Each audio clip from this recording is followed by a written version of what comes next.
ஜெபிக்கலாம் வாங்க என்ற சேனல். நான் ரெவரண்ட் சாரா ஏப்ரஹாம். நீங்க ஒருவேளை இந்த சேனலை நீங்க சப்ஸ்கிரைப் பண்ணாம இருக்கிறீங்கன்னாக்கா தயவு செய்து இந்த சேனலை சப்ஸ்கிரைப் பண்ணுங்க. நிறைய பேர் இன்ஸ்டாகிராம்ல பாக்குறீங்க, ஃபேஸ்புக்ல பாக்குறீங்க. ப்ளீஸ் கோ டு தி யூடியூப்ல போனீங்கன்னாக்கா ஜெபிக்கலாம் வாங்க தினமும் என்று சொல்லி ரெவரண்ட் சாரா ஏப்ரஹாம் போட்டீங்கன்னாக்கா கூட நான் வரும். அதுல நீங்க சப்ஸ்கிரைப் பண்ணீங்கன்னாக்கா நல்லா இருக்கும். இன்னைக்கு ஒரு முக்கியமான டாபிக்கை நான் எடுக்க வேண்டும் என்று நான் விரும்புகிறேன். இந்த டாபிக் வந்து ஒரு ஹாப்பி ஃபேமிலி, ஒரு சந்தோஷமான குடும்பம். சந்தோஷமான குடும்பத்தை பத்தி நம்ம யோசிக்கும் போது நீங்க கேட்கலாம், ஒருவேளை நீங்க என்ன பேசுறீங்க, இந்த சந்தோஷமான குடும்பத்தை பத்தி உங்களுக்கு என்ன தெரியும் அப்படின்னு கூட நீங்க யோசிக்கலாம். நான் சொல்றேன், எல்லாத்தையுமே நான் சொல்றேன். அப்படியே ஒரு டே டு டே லைஃப்ல ஒரு சந்தோஷமான குடும்பம் எப்படி இருக்க வேண்டும் அதை பத்தினா தான் நம்ம பார்க்க போறோம். புதிதாக வந்தவர்கள் தயவு செய்து இந்த சேனலை நீங்க சப்ஸ்கிரைப் பண்ணிக்கோங்க, லைக் போடுங்க. ஒருவேளை நீங்க இன்ஸ்டாகிராம்ல பார்த்துட்டு இருக்கிறீங்க, ஃபேஸ்புக்ல பாக்குறீங்கன்னாக்கா யூடியூபுக்குள்ள போயிட்டு நீங்க தயவு செய்து ஜெபிக்கலாம் வாங்க தினமும் என்ற சேனலை நீங்க சப்ஸ்கிரைப் பண்ணிக்கொள்ளுமா நான் கேட்டுக்கொள்கிறேன். ஏனென்றால் இது ஒரு முக்கியமான ஜெபிக்கிற ஒரு சேனல். இது அநேகர் செய்து கொண்டிருக்கிறார்கள். எங்களோடு கூட நீங்க அநேகர் பேசுறீங்க. நீங்க எங்கிருந்து வந்திருக்கிறீங்க, உங்க பேரை கூட நீங்க போடுங்க. கடைசியில உங்க ஜெப குறிப்புகளை எழுதி நாங்க உங்க பேர்களை சொல்லி ஜெபிப்போம். அதனால நீங்கள் உங்க பிரேயருக்கு உங்க ஜெப குறிப்புகளை போட்டுட்டு நீங்க போயிடாதீங்க. இது ஒரு மணி நேரம் தான் நடக்கும். கரெக்டா 8:30 நாங்க முடிச்சிடுவோம். அதனால எங்களோடு கூட இருந்து நீங்க கலந்து கொள்ளுமாறு உங்களை அழைக்கிறேன். இன்னைக்கு topic happy family. Happy family. எத்தனை பேர் ஹாப்பி ஃபேமிலியா இருக்கிறீங்க? குடும்பத்துக்குள்ள நிறைய சண்டைகள் நடக்கும், நிறைய போராட்டங்கள் இருக்கும், குழப்பங்கள் நடக்கும், மிஸ் அண்டர்ஸ்டாண்டிங் நடக்கும். எல்லாமே ஒரு சகஜமா அங்க இருக்கும். ஆனா அதுவே ஒரு தொழிலா கொண்டுகிட்டு இந்த குடும்பமே வேண்டாம், இந்த குடும்பம் எனக்கு பிடிக்கல, நான் இந்த குடும்பத்தோடு வாழ முடியாதுன்னு சொல்றவங்க நிறைய பேர் இருக்கிறாங்க. ஸோ இன்னைக்கு நம்ம எடுக்க போற டாபிக் ஹாப்பி ஃபேமிலி. ஸோ வந்திருக்கிற அனைவரும் உங்க எல்லாருக்குமே praise the Lord, praise the Lord. நீங்க பிரைஸ் தி லார்ட் போட்டுட்டு இருக்கிறீங்க. ஸோ நான் ஒரு பேரை படிக்க முடியாது, அதனால எல்லாருக்குமே இயேசு கிறிஸ்து நாமத்தாலே பிரைஸ் தி லார்ட். இன்னைக்கு எடுக்க போற topic price happy family. So many people search for happiness outside the home. அதாவது வீட்டுக்கு வெளியில தான் அநேகர் இன்னைக்கு பாத்தீங்கன்னாக்கா சந்தோஷத்தை தேடி ஓடுறாங்க. ஏன், எதுக்கு? நிறைய நீங்க யோசித்து பாருங்க. உங்களுக்கு தெரிஞ்ச குடும்பங்களே நீங்க யோசித்து பாருங்க. வீட்டுக்கே வரமாட்டாங்க அப்படின்னு சொல்லுவாங்க. லேட்டா வராங்க, இல்ல எங்கெங்கயோ ஃப்ரெண்ட்ஸ் கூட போறாங்க, கிளப்புக்கு போறாங்க, ஃப்ரெண்ட்ஸ் கூட போறாங்க, வேற இடத்துக்கு போறாங்க. இப்படி எல்லாம் நீங்க கேள்விப்படும் போது ஒரு குடும்பத்தையும் நம்ம பார்க்கும் போது எந்த குடும்பத்துக்குள்ள ஒரு உண்மையான சந்தோஷம் இருக்கிறது? ஸோ அவங்க நினைக்கிறாங்க, they feel that the friends can give happiness or extra marital life can give happiness.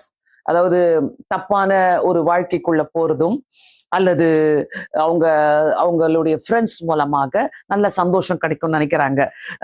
Some other activities மூலமாக நல்ல ஒரு சந்தோஷம் கிடைக்கும்னு நினைக்கிறாங்க. ஸோ ஒரு ஹாப்பி ஃபேமிலினாக்கா என்னது? அநேக சந்தோஷத்தை வெளியில தேடுறாங்க, வெளியில தேடிக்கொண்டிருக்கிறார்கள். அதாவது நான் எப்படி பாக்குறேன்னாக்கா, அந்த சந்தோஷம் முதலாவது வீட்டுக்குள்ள துவங்க வேண்டும். பிரியமானவர்களே, தயவு செய்து இந்த செய்தியை நீங்க கேட்டீங்கன்னாக்கா கண்டிப்பாக ஒவ்வொரு குடும்பத்துக்குமே பிரயோஜனமா இருக்கும். இன்னைக்கு இந்திய தேசத்துல நீங்க கணக்கெடுப்புல பாத்தீங்கன்னாக்கா பயங்கர ஒரு லீடிங்ல இருக்குது டிவோர்ஸ்ல. ஒரு குடும்பம் 3 மாசம் வாழுமா, 3 மாசம் இருக்குமா, 3 மாசமே நிக்க மாட்டுது. 1 monthல டிவோர்ஸ்க்கு அப்ளை பண்ணிட்டு போறவங்க இருக்கிறாங்க. 1 monthல ஆர் 3 monthsல டிவோர்ஸ்க்கு அப்ளை பண்ணிட்டு போறவங்க இருக்கிறாங்க. நான் எதுக்காக இதை நான் இன்னைக்கு பேசுறேன்னாக்கா, உண்மையாகவே ஐ வாஸ் ரியலி மூவ்ட். இன்னைக்கு இந்த குடும்பங்களை பத்தி நம்ம பேசணும். சாத்தானுடைய மெயின் டார்கெட்டை குடும்பத்தை உடைக்கணும்னு சொல்லிட்டு அதனால இன்னைக்கு நான் இந்த டாபிக் எடுக்கும் போதே ஒவ்வொரு குடும்பத்துக்குள்ள நம்ம போய் பார்க்கும் போது அநேகர் வெளியில சந்தோஷத்தை தேடுவாங்க. நைட்டு 10 மணிக்கு தான் வருவாங்க, இல்லைன்னா வெளியில பேசிக்கிட்டு வருவாங்க, ஏதோ ஆக்டிவிட்டிஸ்ல அவங்க இருப்பாங்க. அப்படி சந்தோஷத்தை தேடி போற வீட்டு நபர்கள் உண்டு. உங்களுடைய பிள்ளைகளா இருக்கட்டும், கணவனா இருக்கட்டும், மனைவியா இருக்கட்டும், யாரா இருக்கட்டும். வீட்டுக்குள்ள சந்தோஷம் இருக்குதா? சந்தோஷம், சமாதானம், ஒரு பீஸ்ஃபுல் அட்மாஸ்பியர் வீட்டுக்கு வரும்போது நான் எப்படி எதிர்பார்க்கிறேன்? இதெல்லாம் நான் எதிர்பார்க்கிறேன்.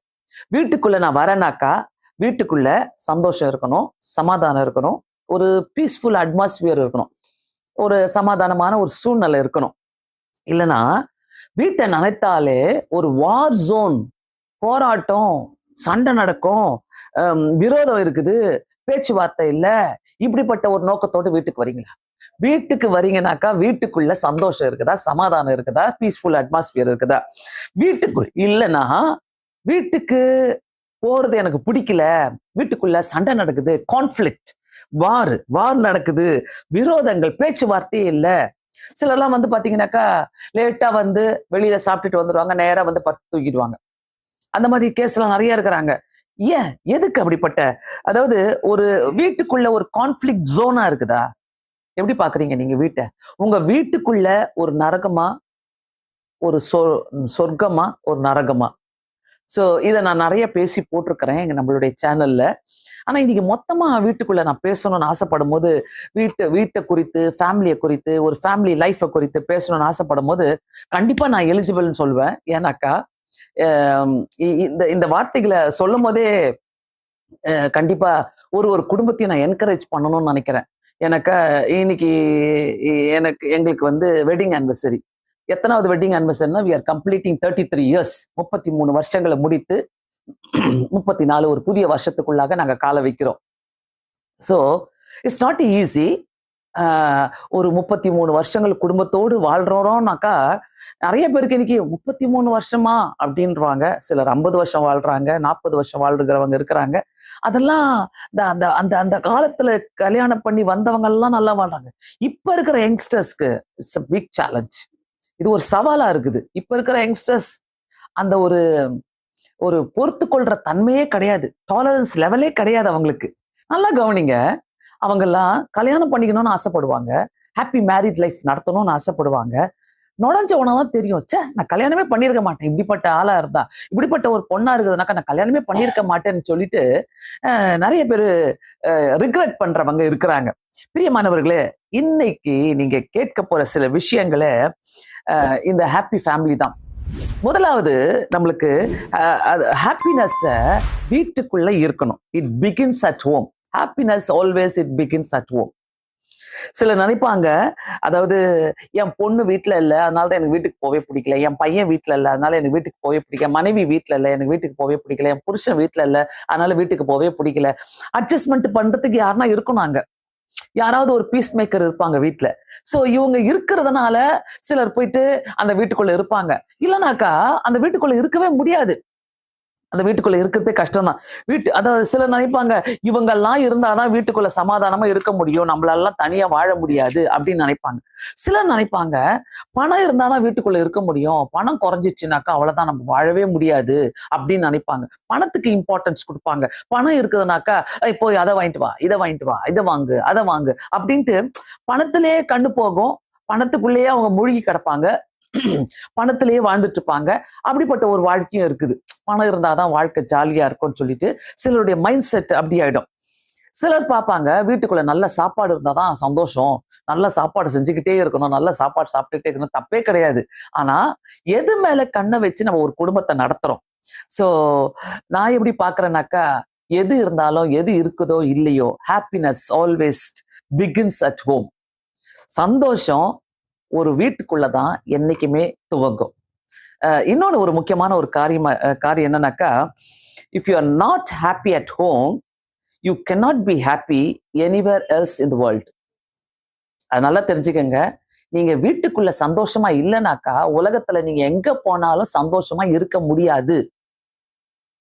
சோ உங்களுக்கு யாரு கூடயும் ஒத்து வரல, வெளியில யாரு கூடயும் ஒத்து வராது, யாரு கூடயும் நான் பேச மாட்டேன், யாரு கூடயும் நான் வச்சுக்க மாட்டேனாக்கா நீங்க வீட்டுல சந்தோஷமா இல்லைன்னு அர்த்தம்.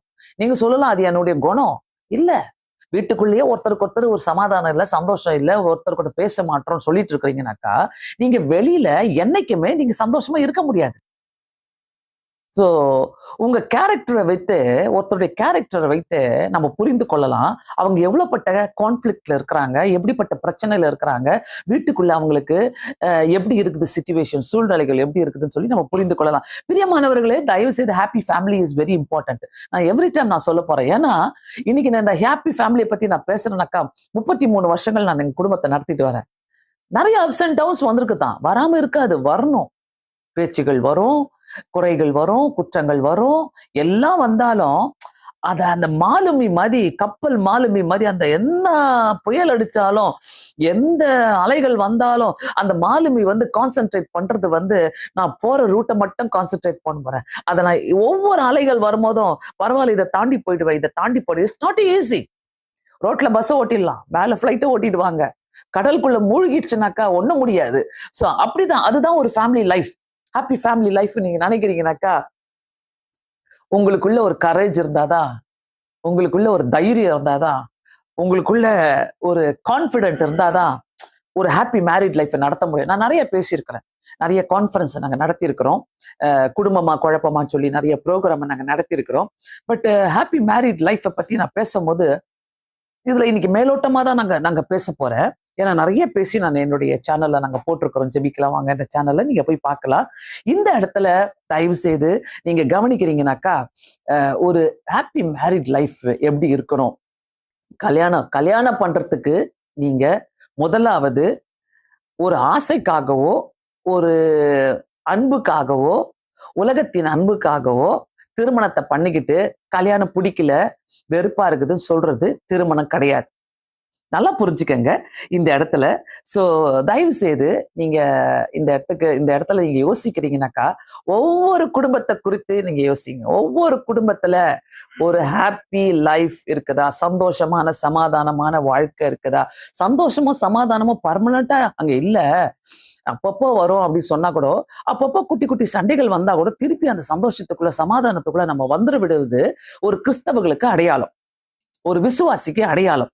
சோ ஏசாயா 32வது அதிகாரம் 18வது வசனத்தை நான் காட்டி கொடுக்க விரும்புகிறேன். ஏசாயா 32:18, என் ஜன சமாதான தாபரங்களிலும் நிலையான வாசஸ்தலங்களிலும் அமைதியாய் தங்கும் இடங்களிலும் குடியிருக்கும். கர்த்தர் இதைதான் விரும்புறாரு. கர்த்தர் விரும்புகிறது வந்து என் ஜனம் சமாதான தாபரங்களிலும் நிலையான வாசஸ்தலங்களிலும் அமைதியாய் தங்கும் இடங்களிலும் குடியிருக்கும். சமாதான தாபரம், நிலையான வாசஸ்தலம், அமைதியாய் தங்கும் இடம், இந்த இடங்களில தங்கி இருக்கணும் என்று ஆண்டவர் விரும்புகிறது இதுதான்.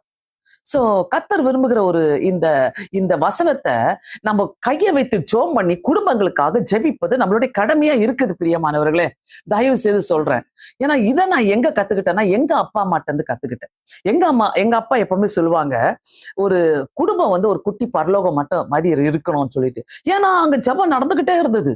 காலையில ஜெபம், நைட்டு ஜெபம். எங்க அம்மா அப்பா வந்து ஆபீஸ் முடிஞ்சிட்டு வந்து 2 பேரும் ஜெபம் பண்ணுவாங்க. இப்படி ஜெபங்கள் நடந்து கொண்டே இருக்கும். அதாவது ஒரு பாட்டு கூட இருக்குதுல்ல, குடும்பத்தை பத்தி ஒரு பாட்டு இருக்கும். நான் சமாதானம் உண்டு, அந்த வீட்டுல சமாதானம் இருக்கும், ஏசு இருக்கும் வீட்டுல சமாதானம் இருக்கும், ஏசு இருக்கு வீட்டுல சந்தோஷம் இருக்கும்னு சொல்லி அப்படி இருக்குது. எந்தெந்த வீடுகளில ஒவ்வொரு நாளும் முதலாவது நம்பர் 1 பாயிண்ட் ஜெபங்கள் இருக்குதோ அந்த குடும்பங்கள் சந்தோஷமாக இருக்கும். எவ்வளவு பிரச்சனைனா வரட்டங்க, ஒரு கை பார்த்துக்கலாம். எந்த பிரச்சனை, யாருக்கு பிரச்சனை வரல? ஜெபிக்கிறவங்களுக்கு பிரச்சனை வராது, நீ ஜெபம் பண்ற அதனால பிரச்சனை வராது நான் சொல்ல மாட்டேன். ஜெபிக்கிறவங்களுக்கு தான் நிறைய பிரச்சனை வரும். அதை பாண்டி போகக்கூடிய கிருபையை கர்த்தர் நமக்கு கொடுப்பார். சோ அதனால்தான் இங்க கர்த்தர் எழுதுற அருமையான ஒரு வசனம், சமாதான தாபரங்களிலே அமைதியாய் தங்கும் இடங்களிலே நிலையான வாசஸ்தலங்களிலே இந்த குடும்பங்கள் இருக்கும்னு ரொம்ப அழகாக சொல்றாரு. அந்த அதாவது கர்த்தர் விரும்புகிற ஒரு பீஸ்ஃபுல் ஜோன் இதுதான். சாத்தான் விரும்புகிறது கான்ஃபிளிக்ட் ஜோன், ஒரு சண்டையை உருவாக்கி கொண்டிருக்கிற ஒரு இடத்தை தான் அவன் விரும்புவான். அதனாலதான் வீட்டுக்குள்ள எப்ப பாரு ஒரு சண்டை நடந்துகிட்டே இருக்கும். ஒரு குழம்புல உப்பு இல்லைனாக்கா அதுக்கு ஒரு சண்டை வரும், ஒரு குழம்பு காரம் ஆயிடுச்சுனாக்கா ஒரு சண்டை வரும், பிள்ளைகளுக்கு மத்தியில ஒரு சண்டை வரும், அப்பா அம்மாக்கு மத்தியில ஒரு சண்டை வரும். சோ இதெல்லாம் நம்ம எப்படியா கடந்து போறது, எப்படிதான் வாழ்றது? கல்யாணம் பண்ணிக்கிறதுக்கு ஆசை, குழந்தைகளை பெத்து போடுறது ஆசை, குடும்பத்தை நடத்துறது பிடிக்காது. நிறைய பேர் இந்த வாழ்க்கையில இருக்கிறாங்க. நிறைய பேர் இப்படி பாட்டு ஜாலியா இருந்திருக்கலாமே, இப்படியே இருந்திருக்கலாமே, லவ் பண்ணிட்டு அப்படியே ஜாலியா கல்யாணம் பண்ணிக்கிட்டு அப்படியே வாழ்ந்துருக்கலாமே நினைக்கிறவங்க நிறைய பேர் இருக்கிறாங்க. ஆனா நான் சொல்றேன், ஒரு அருமையான ஒரு சமாதானமான ஒரு பீஸ்ஃபுல் ஜோன் ஒரு ஃபேமிலி நமக்கு வேணும்னாக்கா அந்த வீட்டுக்குள்ள கமிட்மெண்ட் இருக்கணும். முதலாவது கமிட்மெண்ட் எங்க இருக்கணும்னாக்கா ஹஸ்பண்ட் ஒய்ஃபுக்குள்ள ஒரு கமிட்மெண்ட் இருந்தாதான் ஒரு சமாதானமான தாபரங்களை, அமைதியாய் தங்கும் இடங்களை நம்ம உருவாக்க முடியும். சோ இதெல்லாம் எப்படி வரும், எப்படி கத்துக்கிட்டீங்க? நான் சொல்ற முதலாவது குடும்பங்களில இதை செய்யுங்க. உங்க பிள்ளைங்க போயிட்டு பீஸ்ஃபுல்லா வாழ்றதுக்கு கத்துப்பாங்க. உங்க பிள்ளைகளுடைய வாழ்க்கையில அது ரிஃப்ளெக்ட் ஆகுங்க. நீங்க சண்டை போடுற அப்பாவாவே இருக்கிறீங்க, எப்போதும் சண்டை போடுற அம்மாவா இருக்கிறீங்கன்னாக்கா, உங்க பிள்ளைகளும் அதை தான் போய் பார்த்து அதை தான் செய்வாங்க. எப்பவுமே ஒரு போராட்டம் நடந்து கொண்டே இருக்கும் பாருங்க. அம்மா அப்பாக்கு மத்தியில, அந்த பேரண்ட்ஸ்க்கு மத்தியில. சோ இதெல்லாம் இருக்கும்போது அதெல்லாம் கொண்டு போறாங்க, பிள்ளைகள் கொண்டு போறாங்க. நானும் என் ஒய்ஃப் இப்படிதான் பண்ணுவேன், நானும் என் மனைவியை நான் இப்படிதான் பண்ணுவேன் அப்படின்ட்டு ஒரு தைரியம் வந்துடும். தைரியமா இருப்பாங்க. சோ இத நானு உண்மையாகவே இதை நான் இன்னைக்கு இதை பிரசன்ட் பண்றதுக்கு, இந்த டாபிக்கை பிரசன்ட் பண்றது ரொம்ப சந்தோஷப்படுறேன். ஏன்னாக்கா இது ரொம்ப ஒரு இம்பார்ட்டன்டான டாபிக்கா இதை நான் பாக்குறேன். ஏன்னா இந்த டாபிக்கை அநேகர் இதை கத்துக்கணும், அநேகர் இதுக்குள்ள வரணும்ன்றது என்னுடைய ஆசையா இருக்குது. ஸோ இதை கேட்குறீங்கன்னாக்கா ரொம்ப இம்பார்ட்டன்ட். இந்த ஹாப்பி ஹாப்பி ஒரு ஃபேமிலி வந்து ரொம்ப இம்பார்ட்டன்ட். இந்த ஹாப்பி ஃபேமிலியை வாழ்றதுக்கு சில பிரின்சிபல்ஸ் நம்ம கடைபிடிக்க வேண்டியவர்களா இருக்கிறோம். அதை நான் சொன்னேன்ல, நம்பர் 1 பாயிண்ட் கமிட்மெண்ட். கமிட்மெண்ட் இல்லாம ஆசைக்காக கல்யாணம் பண்ணாதீங்க. கமிட்மெண்ட் இல்லாம அப்பா சொன்னாங்க அம்மா சொன்னாங்கன்ட்டு திருமணம் பண்ணாதீங்க. கமிட்மெண்ட் இல்லாம குழந்தைய பெத்துக்காதீங்க. ஒரு ஹாப்பி மேரிட் லைஃப் நீங்க வாழணும்னாக்கா எல்லாம் அதுக்கு முன்னாடி ஆசைகள், நான் இப்படி வாழணும், அப்படி இருக்கணும், இப்படி it's not a easy life. Married life is not a easy life at all. But நீங்க கொடுக்கிற கமிட்மெண்ட், நீங்க கொடுக்கிற உங்க உங்க வாழ்க்கைக்கு எப்படி நீங்க அதை அழகுபடுத்துறீங்கன்றது ரொம்ப இம்பார்ட்டன்ட். எப்படி நம்ம அழகுபடுத்துறோமோ அந்த அழகு அப்படியே உங்க ஃபேமிலிக்குள்ள கொடுங்க. உங்க குடும்பத்தை அழகுபடுத்துங்க. எனக்கு அது ரொம்ப இஷ்டம். எப்பவுமே குடும்பத்தை எல்லாத்தையும் பார்க்கணும், எல்லா காரியங்களையும் பார்க்கணும். என்னை பார்த்தாலும் நீங்க என்னென்ன கமெண்ட் போடுறீங்க, இப்படி ஸ்டைல் பண்றீங்க, லிப்ஸ்டிக் போடுறீங்க, அதை பண்றீங்க, இப்படி ட்ரெஸ் பண்றீங்க. என் குடும்பத்தை நடத்துதுல வந்து பாருங்க எங்க குடும்பத்துக்குள்ள. ஏன்னா ஒரு குடும்பம் நல்லா நடக்குதுனாக்கா அதுக்கு காரணமே நம்பர் 1 மனைவி தான். ஸோ அந்த லைஃப்பை நான் ரொம்ப அட்மயர் பண்ணுவேன். எனக்கா அம்மா அப்பா இப்படி செஞ்சாங்க, அம்மா அப்பா இப்படி வாழ்ந்தாங்க, அம்மா அப்பா இப்படி ஜெபம் பண்ணாங்க. வீட்டை விட்டு வெளியே போறோமா ஒரு ஜெபம், நைட்ல தூங்குறோமா கணவன் மனைவி கண்டிப்பா கையை பிடிச்சி ஜெபம் பண்ணிட்டு தான் தூங்குவோம். தனிப்பட்ட ஜெபம் இது எல்லாமே ஒரு குடும்பத்துக்குள்ள இருக்குதுனாக்கா சாத்தான் வந்து யோசிப்பான், இந்த குடும்பத்துக்குள்ள போயிட்டு நம்ம ஜெயிக்க முடியுமான்னு யோசிப்பான். பிரியமானவர்களே, ஹாப்பியா நீங்க வாழணும்னாக்கா, சந்தோஷமா நீங்க வாழணும்னாக்கா கண்டிப்பாக உங்களுக்குள்ள இந்த ஒரு கமிட்மெண்ட்டை வைங்க. Commitment between husband wife and children. Whatever comes stay together. Whatever, எந்த சூழ்நிலை வந்தாலும் சண்டை வரும் தான், குழப்பங்கள் வரும் தான், மிஸ் அண்டர்ஸ்டாண்டிங் வரும் தான், அட்ஜஸ்ட்மெண்ட் காரியங்கள் வரும் தான், நான் இதை செய்ய மாட்டேன், நான் அதை செய்ய மாட்டேன் என்ற காரியங்கள் வரும் தான், உங்க ஃபேமிலியை நான் கவனிக்க முடியாது, எங்க ஃபேமிலியை நீ கவனிக்காத அப்படின்னு பேச்சுக்கள் வரும் தான் ஸ்டார்டிங்ல. அப்புறமா யோசிச்சு பார்ப்பீங்க, ஒரு 10 வருஷம் கடந்த பிறகு, ஒரு 20 வருஷம் கடந்த பிறகு வாழ்ந்துட்டோம்ல, சரி வாழலாம், நம்ம அன்னைக்கு ரொம்ப சின்ன பிள்ளைங்க மாதிரி பேசிட்டோம்ல, அதெல்லாம் சொல்லி கொடுத்துருப்பாங்க. உங்க பக்கத்து வீட்டுல பேசியிருப்பாங்க யாராவது, உங்க சொந்தக்காரங்க யாராவது பேசியிருப்பாங்க, ஏய் உங்க மாமியார் வந்தா விடாதன்னா, உங்க நாத்தனார்லாம் கவனிக்காத, அதுங்களுக்கெல்லாம் இப்படி பண்ணாத, அதுங்களுக்கெல்லாம் இதை செஞ்சு தராத, வீட்டுக்கு வந்தாலும் ரொம்ப வச்சுக்காத, அதுங்க வந்தாங்களா கொஞ்சம் அப்படியே நீ கொஞ்சம் சிக்காயிட்ட மாதிரி பண்ணு, இப்படிலாம் பேச்ச கேட்டிருப்பீங்க. சோ உங்களுக்கு எந்த இதெல்லாம் நெகட்டிவ் உள்ள போச்சோ நீங்க அதை ட்ரை பண்ணி இப்படிதான் நம்ம வாழ்ந்து காட்டணும், இப்படிதான் சாதிக்கணும், இதை ட்ரை பண்ணாதீங்க. நான் எப்படி அன்பா கவனிக்கலாம், நான் எப்படி அன்பா இருக்கலாம், நான் என்ன பண்ணலாம், ஆனா எதா இருந்தாலும் நீங்க அன்பா இருங்க. உங்க தலைமையில ஏறி உட்கார வைக்காதீங்க யாரையுமே. அது தட் இஸ் இம்பார்ட்டன்ட். ஓகேவா? சோ இந்த கமிட்மெண்ட் சொல்லும் போது கண்டிப்பாக கணவன் மனைவிக்குள்ள ஒரு பெரிய கமிட்மெண்ட் இருக்கணும். அந்த கமிட்மெண்ட் இல்லைனாக்கா யார்கிட்டயும் நம்ம நல்லாவே இருக்க முடியாது. நீங்க 2 பேரும் நல்லா இருந்தா மற்றவங்களை பார்த்து சிரிப்பீங்க. உங்க வீட்டுக்கு யாரோ வராங்க, இல்ல நீங்க எங்கேயோ போறீங்க, வீட்டுக்குள்ள பேச்சுவார்த்தை கிடையாது, வீட்டுக்குள்ள கோவம் இருக்குது, நீங்க வெளியில போய் அங்க பார்க்கும் போது அவங்கள பார்த்து ஒரு மாயமாலமான ஒரு சிரிப்பு சிரிச்சா எப்படி இருக்கிறீங்க, நல்லா இருக்கு, அப்படித்தானே சிரிப்பீங்க, அப்படித்தானே இருப்பீங்க. எப்படி இருக்கிறீங்க, வெளியில வந்து காட்டிக்க மாட்டீங்க, நீங்க 2 பேரும் சண்டை போட்டுருக்கிறீங்க. ஆனா நீங்க வீட்டுக்குள்ள சந்தோஷமா இருக்கிறீங்கன்னாக்கா அது வெளியில ரிஃப்ளெக்ட் ஆகும், அது வெளியிலயும் காட்டும். அது எப்படி காட்டும், உங்க முகத்துலதே தெரிஞ்சுக்கலாம். ஹாப்பியா இருக்கிறாங்க, அவங்க ஹாப்பியா இருக்கிறாங்க, கையில பணம் இருக்குதோ, காசு இருக்குதோ, சாப்பாடு இருக்குதோ, துணிமணி இருக்குதோ, என்ன இருக்குதோ, அதை பத்தி கவலையே வேணாம். சமாதானமான வாசஸ்தலங்களிலும் தாபரங்களிலும் நிற்கிற குடும்பத்தை தான் இன்னைக்கு கர்த்தர் தேடிட்டு இருக்கிறார். பிரியமானவர்களே, ஹாப்பி லைஃப் வாழணும்னு சொல்லிட்டு ஆல்வேஸ் நீங்க ட்ரை பண்ணுங்க. ஹாப்பியா நான் இருக்கணும், எதுக்கு நமக்கு கல்யாணம் கட்டிட்டு வராங்க?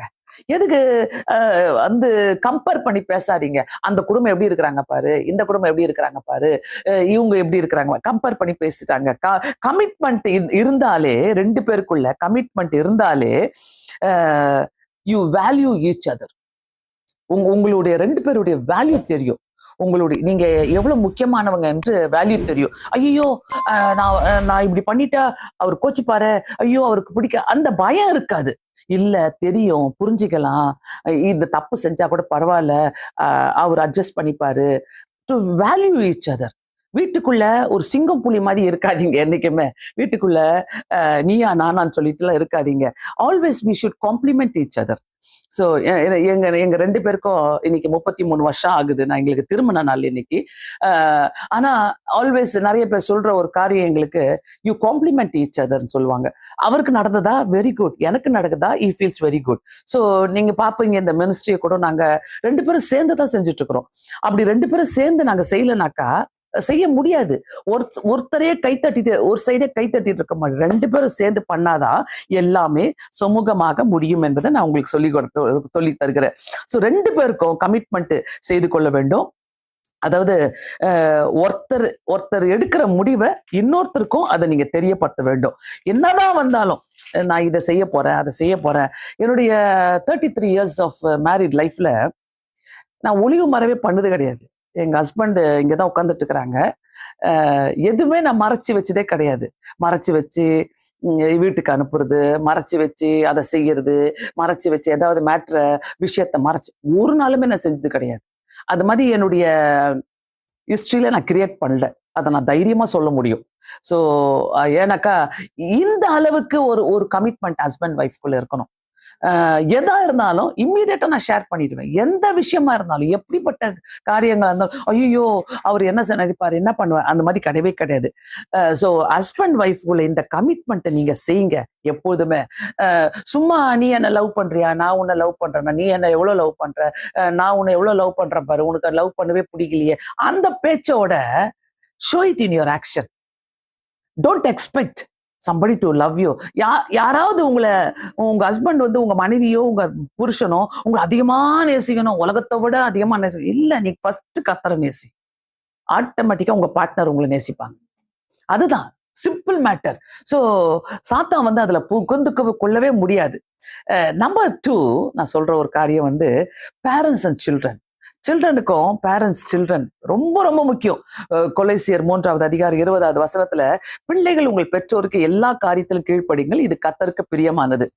சோ பிள்ளைகளை வந்து கீழ்ப்படிய வைக்கிறது வந்து பேரண்ட்ஸுடைய ஒரு பெரிய பொறுப்பா இருக்குது. சின்ன வயசுல இருந்தே நீங்க அவங்கள பழகி கொடுத்தீங்கன்னாக்கா அவங்களுக்கு கீழ்ப்படிதல்னா என்னன்னு புரியும். அதனால நீங்க அவங்கள கண்டிப்பா கீழ்ப்படினோம்னு சொல்லிட்டு அதை சொல்லிக்கிட்டே இருங்க. அது கர்த்தருக்கு பிரியமானது. பேரண்ட்ஸ் வந்து பிள்ளைங்களுக்கு நீங்க சொல்ல வேண்டிய காரியம் என்னன்னாக்கா, நீங்க கர்த்தரால் கொடுக்கப்பட்டவர்கள், நீங்கள் கர்த்தரால் கொடுக்கப்பட்ட சுதந்திரம். 127வது சங்கீதம் 4வது வசனத்துல, கர்த்தரால் கொடுக்கப்பட்ட சுதந்திரம், பிள்ளைகள் கர்த்தரால் கொடுக்கப்பட்ட சுதந்திரம், கர்ப்பத்தின் கனி, அவரால் கிடைக்கும் பலன். பிள்ளைங்க குழந்தை இல்லாம நிறைய பேர் கஷ்டப்படுறாங்க. ஆனா கர்த்தர் நம்மளுக்கு குழந்தைய கொடுத்திருக்கிறாருனாக்கா அவங்க வந்து ஒரு ஆசீர்வாதமா பாருங்க, அவங்கள வந்து ஒரு சுதந்திரமா பாருங்க. அவங்கள வந்து நாயே பேயே எல்லா அனிமல்ஸுடைய பேரை வச்சு திட்டுவீங்க என்ன, என்னென்ன வார்த்தை வாயில வருதோ அப்போ நீங்க பேயா திட்டுறீங்கனாக்கா அப்போ அதை பெத்த அம்மா யாரு, அப்பா யாரு, பேய் தானே. அதனால கொஞ்சம் யோசிங்க. உங்க பிள்ளைகளை நீங்க பேயி நாயின்னு சொல்றீங்களே, நாயின்னு சொல்லும் போது அப்போ அம்மா அப்பா யாரு, நாயா இல்லல்ல. சோ அந்த மாதிரி சில 127ஆம் சங்கீதத்துல சொல்ற மாதிரி பிள்ளைகள் கர்த்தரால் வரும் சுதந்திரம், கர்ப்பத்தின் கனின்றார் ஆண்டவர். அவங்கள ஆசீர்வாதமா பாருங்க. அநேக பேரண்ட்ஸ் பிள்ளைகளை பார்த்து அதாவது எப்படி சொல்லுவாங்கன்னாக்கா, பை மிஸ்டேக் நான் பெத்து போட்டுட்டேன், அன்வான்டடு இன்டர்ஃபியரன்ஸா இருக்கிறாங்க, இன்டர்ஃபியர் பண்றாங்க, அவங்கள வந்து பை மிஸ்டேக் நான் பெத்து போட்டுட்டேன், அன்எக்ஸ்பெக்டடா நான் பெத்து போட்டுட்டேன். இந்த மாதிரி வார்த்தைகள்லாம் பிள்ளைகள் முன்னாடி என்னைக்குமே பேசாதீங்க. தயவு செய்து கர்த்தர் வந்து உங்களுடைய வாழ்க்கையில ஒரு பிள்ளைகளை கொடுத்துருக்கிறாருனாக்கா அவங்களுடைய ஆசீர்வாதங்களை பாருங்க. நான் இன்னைக்கு எப்படி பார்ப்பேனாக்கா, ஆண்டவர்கிட்ட நான் எப்பவுமே ஜெபிக்கிற ஜெபம், ஆண்டவரே என் சந்ததி உமக்கு தான், என்னைக்குமே டெய்லி நான் சொல்ற ஒரு ப்ரேயரு, நான் மட்டும் இல்லை, என்னுடைய பேர பிள்ளைகள், என்னுடைய சந்ததியே ஆண்டவரே, ஐசியால ஒரு வசனம் இருக்குது, உன் மேல் இருக்கிற என் நாவியும் உன் வாயில் அருளிய என் வார்த்தைகளும் இது முதற்கொண்டு உன் வாயிலிருந்தும் உன் சந்ததியின் வாயிலிருந்தும் சந்ததியின் சந்ததியின் வாயிலிருந்தும் நீங்குவதில்லை என்று கர்த்தர் சொல்கிறார். சோ கர்த்தர் ஒரு சந்ததியை பத்தி பேசல, சந்ததியின் சந்ததியின் சந்ததியை பத்தி பேசுறாரு.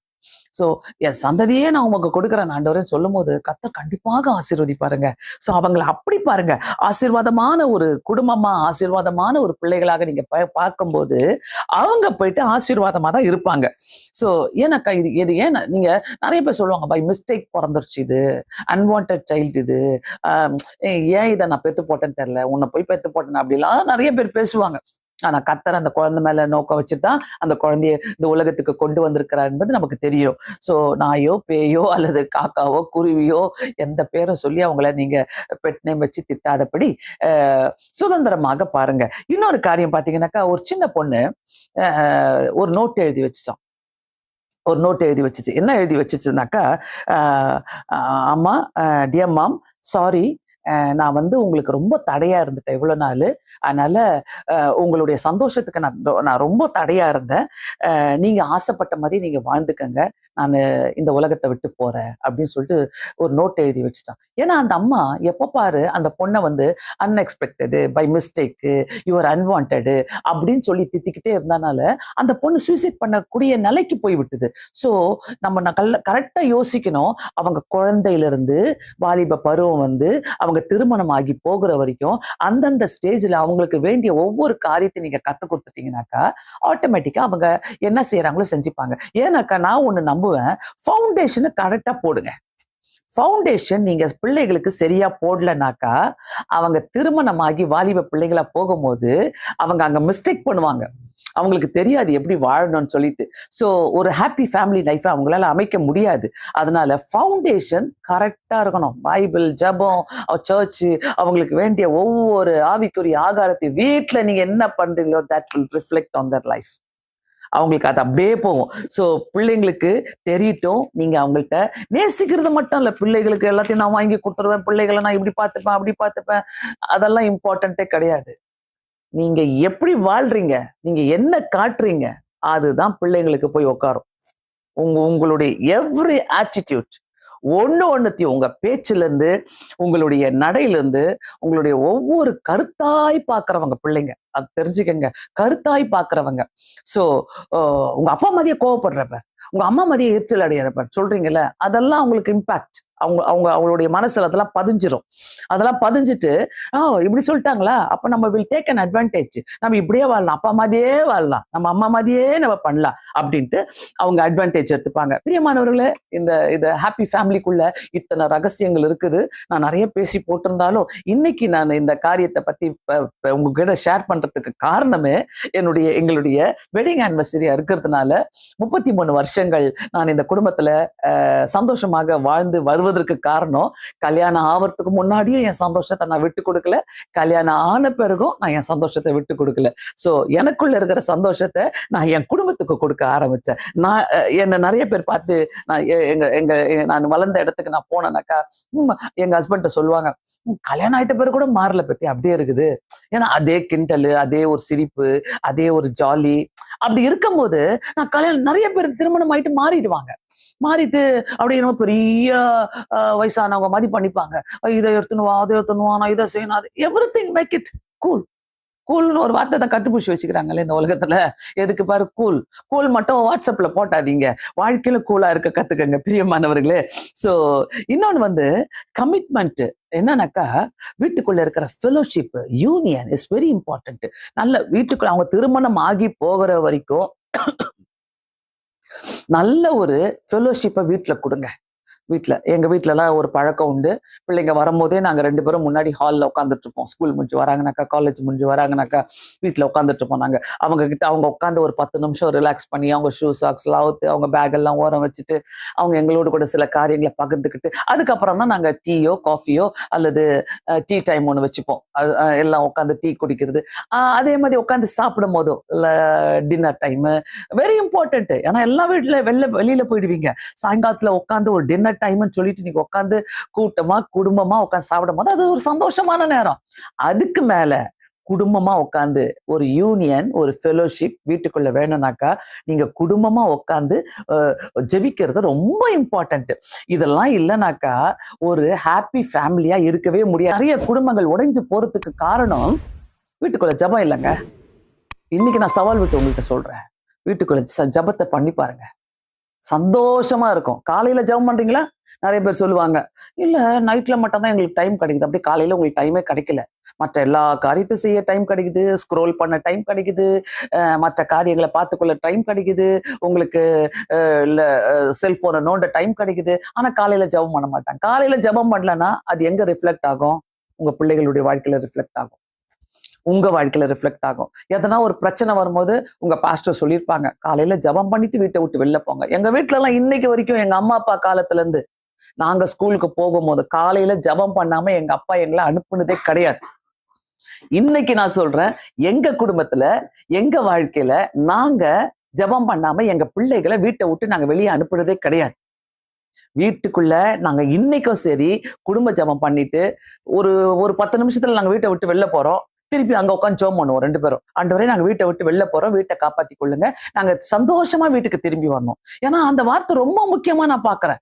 எத்தனை பேர் வெளியில போயிட்டு சண்டை போட்டுக்கிட்டு வருவாங்க தெரியுமா? சண்டை போட்டுக்கிட்டு வருவாங்க, பயங்கர சண்டை மூடோட வருவாங்க, நீச்சி நாச்சின்னு சொல்லிட்டு சண்டை போட்டுக்கிட்டு வருவாங்க. பிரியமானவர்களே, சோ உங்க குடும்பம் எப்படி இருக்குது? ஹாப்பி ஃபேமிலியா இருக்குதா? ஹாப்பி ஃபேமிலி உங்களுக்குள்ள இருக்குதா? கொஞ்சம் யோசிச்சு பாருங்க. கொஞ்சம் ஹாப்பி ஃபேமிலியா சந்தோஷமான குடும்பங்களா நீங்க இருக்கிறீங்களா? கொஞ்சம் யோசிச்சு பாருங்க. ரொம்ப ரொம்ப ரொம்ப ரொம்ப இம்பார்ட்டன்ட். இன்னைக்கு ஹஸ்பண்ட் ஒய்ஃபுக்குள்ள பயங்கர குழப்பங்கள், மிஸ் அண்டர்ஸ்டாண்டிங் நிறைய இருக்குது. அதெல்லாம் தாண்டி இன்னைக்கு நீங்க வாழ்றீங்கன்னாக்கா கர்த்தர் உங்க குடும்பங்களை நேசிக்கிறாரு. சோ 128 சங்கீதம் எப்பவுமே உங்க கையை வச்சு ஜெபம் பண்ணுங்க. ஆனா ஏன்னா நம்மளுடைய ஆசீர்வாதமே அந்த 128 சங்கீதத்துக்குள்ள இருக்கிறது. அதனால ஒருத்தருமே நீங்க ஜெபம் பண்ணும்போது, ஆண்டவரே எங்க குடும்பங்கள் இப்படி இருக்கணும். அதுக்கு மேலாக இன்னொரு காரியத்தை நான் சொல்ல விரும்புறேன். கணவன் மனைவிலாம் வாழ்க்கைய ஒரு கசப்பா மாத்திக்காதீங்க. உன் கூட உன்னை போய் கல்யாணம் பண்ணிக்கிறேன், உன் கூட வாழ்ந்து என்ன பிரயோஜனம், ஏன் உன் கூட வாழ்றேன், அந்த மாதிரி எண்ணங்கள் வந்தா கூட அதை தூக்கி போட்டுட்டு திருப்பி ஆண்டவரே ஒரு கமிட்மெண்ட் லைஃப்குள்ள நான் இருக்கிறேன்னு சொல்லி நீங்க வாழுங்க. எபிசியன்ஸ் 5வது அதிகாரம், எபேசியர் 5வது அதிகாரம் 22வது வசனம் எப்படின்னாக்கா 21வது வசனத்துல இருந்து, தெய்வ பயத்தோடு ஒருவருக்கு ஒருவர் கீழ்ப்படிந்திருங்கள். தெய்வ பயத்தோடு, தெய்வ பயம் ஒருத்தருக்குள்ள இருந்தாலே ஒருவருக்கு ஒருவர் நீங்க கீழ்ப்படிந்திருப்பீங்க. ரொம்ப முக்கியம். இதுல இப்படி இப்படி சொல்லல, மனைவி மட்டும் கீழ்ப்படினோம், புருஷன் மட்டும் கீழ்ப்படினோம், ஒருவருக்கு ஒருவர் கீழ்ப்படினுங்க. 22வது வசனம், மனைவிகளே கர்த்தருக்கு கீழ்ப்படிகிறது போல உங்கள் சொந்த புருஷருக்கு கீழ்ப்படிங்கள். கண்டிப்பாக இந்த வசனத்தை நான் ஏற்றுக்கொள்கிறேன். சொந்த புருஷருக்கு நீங்க கீழ்ப்படிங்கள் என்று சொல்லி இருக்கணும். 23வது வசனத்துல, கிறிஸ்து சபைக்கு தலையா இருக்கிறது போல புருஷன் மனைவிக்கு தலையா இருக்கிறார், அவரே சரீரத்துக்கு ரட்சகரமாய் இருக்கிறார். இதையும் நான் ஏற்றுக்கொள்கிறேன்.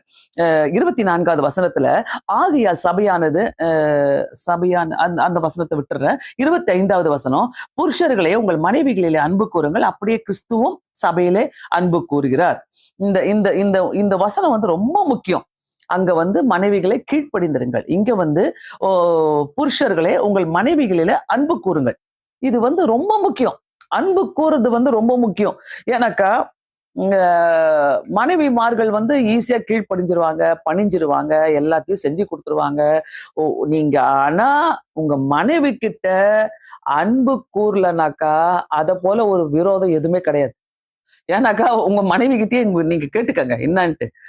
அவங்களை நீங்க கோவப்படுத்திட்டு அவங்களுக்கு வேண்டாதெல்லாம் செஞ்சுட்டு அவங்க உங்ககிட்ட கீழ்ப்படினோம், அவங்க உங்ககிட்ட அன்பா இருக்கணும்னா நீங்க அது வாங்கவே முடியாது. அந்த அன்பை நீங்க வாங்கவே முடியாது திருப்பி. It's very difficult. இந்த குருவிக்காரங்க மணி கோத்து வச்சிருப்பாங்கல்ல, அந்த மாதிரி ஒரு மணியை கோத்து வச்சிருப்பாங்க. உங்களுடைய கோவத்தை, உங்களுடைய எல்லா காரியத்தை கோத்து வச்சு ஒன்னொன்னே இழுத்து எடுப்பாங்க. நாளைக்கு உங்களுக்கு வயசாயிடுச்சுனாக்கா உங்களுடைய தேவையான நேரங்களில உங்க மனைவி உங்களுக்கு கீழ்ப்படினோம், உங்களுக்கு வந்து சேவை செய்யணும்னாக்கா கண்டிப்பா நீங்க அன்பா இருந்தாதான். எத்தனையோ கப்பலை நான் பார்த்திருக்கிறேன், ரொம்ப அன்பா பார்த்துப்பாங்க, ரொம்ப அன்பா இருப்பாங்க, ரொம்ப அன்பா செயல்படுவாங்க ரெண்டு பேருமே. சோ இந்த வசனத்தை நான் பார்க்கும் போது புருஷர்களே உங்கள் மனைவிகளில அன்பு கூறுங்கள், அப்படியே கிறிஸ்துவும் சபையிலே அன்பு கூறுந்தார். ரொம்ப ஒரு முக்கியமான வசனமாக இருக்கிறது. இதை கேட்டுக்கொண்டிருக்கிற யாருமே எல்லாருமே உங்க குடும்பத்துக்குள்ள சண்டை நடக்குதா, உங்க குடும்பத்துக்குள்ள ஹாப்பி ஃபேமிலியா இல்லைனாக்கா தயவு செய்து இன்னைக்கு நைட்ல இருந்து இந்த நேரத்துல இருந்து இந்த ப்ரோக்ராம் முடிஞ்ச உடனே நீங்க டெய்லி ஜெபம் பண்ணுவேன்னு சொல்லிட்டு ஒரு கையை பிடிச்சி நீங்க ஜெபம் பண்ணி பாருங்க. வீட்டுல பிள்ளைகளை உட்காந்து ஜெபம் பண்ணி பாருங்க. அந்த பிள்ளைங்க உலகத்தை தேடி போகாது. அந்த பிள்ளைங்க உலகத்துக்குள்ள இருக்கிற ட்ரக்ஸையோ குடியோ அது தேடி போகாது. உலகத்துல இருக்கிற எந்த பேட் ஹேபிட்ஸும் தேடி போகாது. வீட்டுக்குள்ள இந்த ஜெபங்கள் இருந்தாலே போதும். வீட்டுக்குள்ள பைபிள் வாசிப்பு இருந்தாலே சாத்தான் நடுங்கும் அந்த வீட்டுக்குள்ள வருவதற்கு. சோ பிரியமானவர்களே, ஏதா இருந்தாலும் இயேசுவின் குடும்பம் ஒன்று உண்டு. அது அன்பு நிறைந்திடும் இடமாக இருக்கட்டும். கான்ஃபிளிக்ட் ஜோனா இருக்கக்கூடாது. ஒரு பீஸ்ஃபுல் ஜோனா இருக்கணும். அது உங்க வீட்டுக்குள்ள வந்தாலே ஒரு சந்தோஷமா இருக்குது. அப்பாடா வீட்டுல வந்தாதான் நிம்மதியா இருக்குது, அப்பாடா வீட்டுக்கு வந்தாதான் எல்லாம் சந்தோஷமா இருக்குதுன்ற சொல்ற சூழ்நிலைய நீங்க உருவாக்கி கொடுக்கணும் உங்க வீடுகளில. தயவு செய்து இதை வாட்ச் அவுட் பண்ணுங்க, இதை ஏற்றுக்கொள்ளுங்க. இன்னைக்கு குடும்பம் உடைஞ்சிட்டு எத்தனை பேர் கஷ்டப்படுறாங்க. என் மனைவி திருப்பி வரணும், என் புருஷன் திருப்பி வரணும்னு சொல்லி அவங்க கதறாங்க. அவங்க கதறல கேட்க யாரும் கிடையாது. இருக்கும் போதே நல்லா வாழுங்க, இருக்கும் போதே சந்தோஷமா வாழுங்க. என்னென்னமோ பண்ணி நீங்க புருஷனும் மனைவியும் சமாதானமா இல்லைனாக்கா பிள்ளைங்க போயிட்டு சமாதான வாழ்க்கைய வாழ முடியாது. இப்பவே நான் சொல்றேன், நல்லாவே சொல்றேன், நல்லா கேட்டுக்கங்க. ஒவ்வொருத்தருமே ஒரு சமாதானமான வாழ்க்கைய வாழணும்னாக்கா குடும்பத்துக்குள்ள ஒரு சந்தோஷம், ஒரு குடும்ப ஜெபம் காலையிலோ மாலையில இருக்கணும். அந்த கமிட்மெண்ட்டை பண்ணுங்க. சிலர்லாம் ஏத்துக்க மாட்டீங்க, சிலர்லாம் அதை பிடிக்க மாட்டுது. நைட்டு மட்டும் தான் நாங்க பண்ணுவோம். இல்ல, காலையில குடும்பமா உட்காந்து ஒரு 10 minutes 15 minutes ஆண்டவருக்கு கொடுங்க. அந்த ஜபத்தை பண்ணிட்டு போங்க. நான்லாம் டெய்லி காலையில குடும்ப ஜபம் பண்ணும் போது வாசல்ல கையை வச்சு ஜெபம் பண்ணுவேன். ஆண்டவரே, இந்த வாசலுக்குள்ள இன்னைக்கு எந்த வியாதியோ விக்கனங்களோ பிசாசினுடைய திட்டங்கள் உள்ள நுழையக்கூடாது. இதை செஞ்சு பாருங்க. உங்க குடும்பத்துக்குள்ள பிரிவினை வருதான்னு பாருங்க, உங்க குடும்பம் பிரிதான்னு பாருங்க, உங்க குடும்பம் சந்தோஷமா இருக்கும். சோ உங்க வாழ்க்கை சந்தோஷமா இருக்கும். ஹாப்பி ஒரு ஃபேமிலி லைஃப உங்களால நடத்த முடியும். நிறைய பேசலாம், இது ஒரு பெரிய டாபிக். பட் இன்னைக்கு எங்களுடைய திருமண நாளா இருக்கிறதுனால நான் இதை பத்தி ரொம்பவே அதிகமா பேசணும்னு சொல்லி நான் ஆசைப்பட்டேன். ஏன்னா இன்னைக்கு 33 வருஷங்களை நாங்க கடந்து வந்திருக்கிறோம் சொல்லும் போது 3 மாசத்துல உடைஞ்சு போறவங்க, 3 வருஷத்துல உடைஞ்சு போறவங்க நிறைய பேர் இருக்கிறாங்க. சோ கண்டிப்பா இப்படிலாம் நிறைய வருஷங்கள் வாழ்றீங்கன்னாக்கா hats off to the all those couples. எல்லாருக்குமே நான் வாழ்த்துக்களை தெரிவித்துக் கொள்கிறேன். ஏனென்றால் அப்படிப்பட்ட ஒரு நல்ல வாழ்க்கையை நீங்க வாழ்ந்து சாதிக்கணுன்றதை விரும்புறேன் நான். ஏன்னா அப்படிப்பட்ட வாழ்க்கை தான் நம்ம பிள்ளைங்களுக்கு கொடுக்கிற ஒரு பெரிய பரிசு. அவங்க வாட்ச் பண்ணிட்டு இருக்கிறாங்க. ஸோ இன்னைக்கு குட்டி பிள்ளைங்களா இருக்கிறாங்களே, அவங்களுக்கு என்ன தெரிய போகுதுன்னு நினைக்கிறாங்க. எவ்ரிதிங் ரெக்கார்ட் ஆகிட்டே இருக்குது அவங்களுடைய மனசுல. அதனால அவங்க முன்னாடி நீங்க வாழும்போது ஒரு வித்தியாசமான உங்க பிள்ளைகளுக்காக விட்டு கொடுத்துருங்க சில காரியங்கள் எல்லாம். அவங்களுக்கு முன்னாடி வாழும்போது இல்ல, be a strong woman, be a strong man, அப்படி வாழுங்க. நீங்க நான் இப்படிதான் வாழ்வேன், என் பிள்ளைங்க இந்த கிஃப்டை எடுத்துட்டு போனோம், இந்த நல்ல வாழ்கிற கிஃப்ட் அவங்க எடுத்துட்டு போனோம்னு சொல்லி நீங்க பிரயாசப்படும் போது அது ஆசீர்வாதமாக மாற்றி தருவார். கண்களை மூடி நாம் ஜெபிக்கலாம். ஆண்டவரே, நல்ல ஒரு ஹாப்பியா சந்தோஷமான ஒரு குடும்பத்தை பார்த்திருக்கிற ஒவ்வொருத்தருக்கும் நீங்க கொடுங்கப்பா. இந்த குடும்பங்கள் உடைந்து போய் கிடக்குது இயேசு சுவாமி, பிரிந்து போய் கிடக்குது ஐயா. ஆண்டவரே, கான்ஃபிளிக்ட் ஜோனா சாத்தா மாத்தி வச்சிருக்கிறோம் ஆண்டவரே. ஒவ்வொரு குடும்பத்துல ஜெபங்கள் நடக்கட்டும் ஆண்டவரே. இந்த கரங்களிலே கொடுக்கிறேன். ஒப்பு கொடுத்து ஜெபித்த ஒவ்வொருத்தருக்காக ஸ்தோத்திரம். இயேசுவின் நாமத்தினாலே வேண்டிக் கொள்கிறேன் பிதாவே, ஆமென்.